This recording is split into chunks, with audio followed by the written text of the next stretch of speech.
Good morning বন্ধুরা, কেমন আছো তোমরা? আশা করছি ভালো আছো, সুস্থ আছো।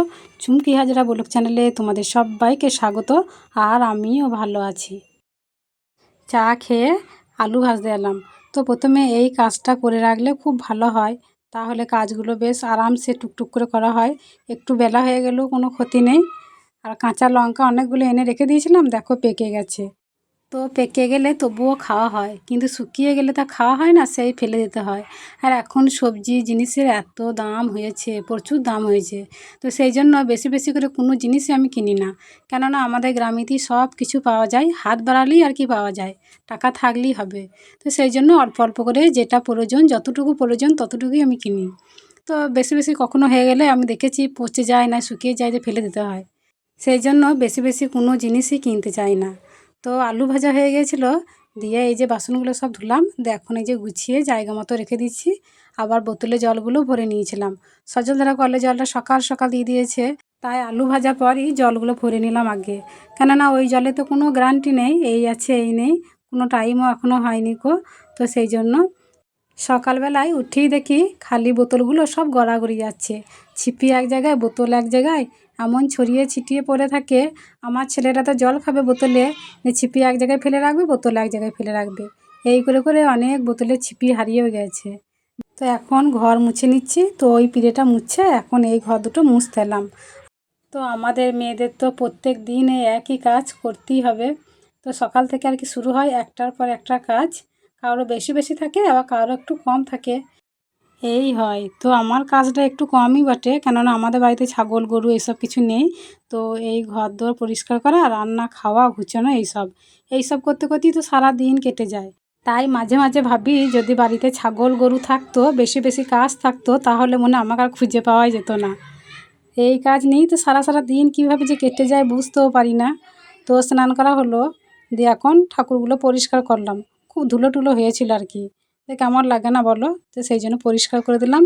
আর আমাদের বাড়িতে কি এত বিচ্ছে, বড় মেজো সেজো ছোটো, মানে অনেক ধরনের বিছা আছে। তো চারিদিকে আর কি ঘুরে বেড়ায়, কিন্তু আমাদেরকে কখনো কামড়ায় না, কোনো ক্ষতিও হয় না কো।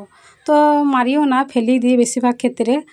মুড়ি খাওয়া হলো, দিয়ে এখন বসে বসে মাছ বাছছি। এই মাছটা একটু আগেই নিলাম, চুনোপুঁটি মাছ। তো এই মাছ তো সবসময় সচরাচর পাওয়া যায় না, আর কাটি কাটি মাছটা বেশ আছে, সেই জন্য নিলাম। গলা হলে নিতাম না কো। তো সেই জন্য বসে বসে বেছেও নিলাম। আর রোদ পানে বসতে পারলাম না এই দিকটায়। ওরে বাবারে রোদ, মাথা একদম গরম হয়ে যাচ্ছে।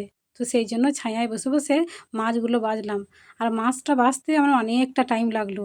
চুনোপুঁটি মাছ বাছতে দেখবো অনেক টাইম লাগে, বড় বড় মাছ হলে তত টাইম লাগে না। তো এই যে রান্না করতেও চলে এলাম। এই চুনো মাছ তো আবার তেলে ভালো করে ভাজা হয় না, তবুও আমি একটু সাবধানে সাবধানে ভাজার চেষ্টা করব। তো বেশি বেশি আবার নাড়াচাড়া করলেই তো গুঁড়িয়ে যাবে। এই যে অনেক আলোক আলোক করে মাছ কোটা ভাজলাম, তো যেন গন্ধটা না ওঠে, মাছের যে গন্ধটা থাকে সেই গন্ধটা যেন না ওঠে, তো সেইরকমভাবেই ভাজলাম। আর এই মাছ শুধু পেঁয়াজ দিয়ে ভাজলে ভাল লাগে না অতটাও আমাকে। তো সেই জন্য দুটো সরু সরু করে আলু কুচিয়ে দিয়েছি। তো আলু পেঁয়াজ দিয়ে একদম চচ্চড়ি করব, তাহলে বেশ খেতে ভালো লাগবে। আগে তো এই মাছ আমার ছেলেটা একদমই খেত না, তো এখন বড় হওয়াতে তবুও খায়, তবে অল্প অল্প খায়। আজকে ও নিজেই বলল যে মা নাও খাবো, তো সেই জন্য ওর কথা মতোই আর কি নিয়েছি। তো এখন নুন দিয়ে ভালো করে আলুটাকে ভেজে নিই, তো তারপরে মশলাটা দেবো। এই যে মশলা বলতে একটু সর্ষে বেটেও দিলাম। তো মাছ চচ্চড়িতে একটু সর্ষে বাটা দিলে ভালো লাগে না বলো? তো সর্ষে আবার জিরে টিরেও দিয়েছি, দিয়ে একদম শিলেতে মশলাটা করে নিয়েছি, দিয়ে হালকা করে কষিয়ে নেবো। বেশি কষলে তো আবার তিতো হয়ে যাবে, যেহেতু সর্ষে আছে। তো সেই জন্য এতে জল ঢেলে দিলাম। একটু ফুটে উঠলে তখন মাছগুলোকে দিয়ে দেবো। তারপরে তো তোমাদেরকে আর কী রান্না করলাম দেখাতে পারলাম না, রান্না বান্নাগুলো তো দেখাচ্ছি একটু পরে। ভাত খাবো। আর এই বোম তিনটে এইমাত্র আমার ছেলে নিয়ে এলো, দিয়ে বলছে মা পেঁয়াজ লঙ্কা কেটে মাখাও, ভাত দিয়ে খাবো। তো ভাত দিয়ে তো খেতে ভালো লাগে, আবার থাকলে যদি নষ্ট হয়ে যায়, গ্যাস ট্যাস হয়ে যায়। এখন তো প্রচণ্ড গরম, তো সেই জন্য দুপুরবেলাতেই এই যে মাখাচ্ছি, দিয়ে খাবো। আর এই যে ভাত ঢেলে দিয়েছি। আর তরকারিগুলো একবার দেখে নাও।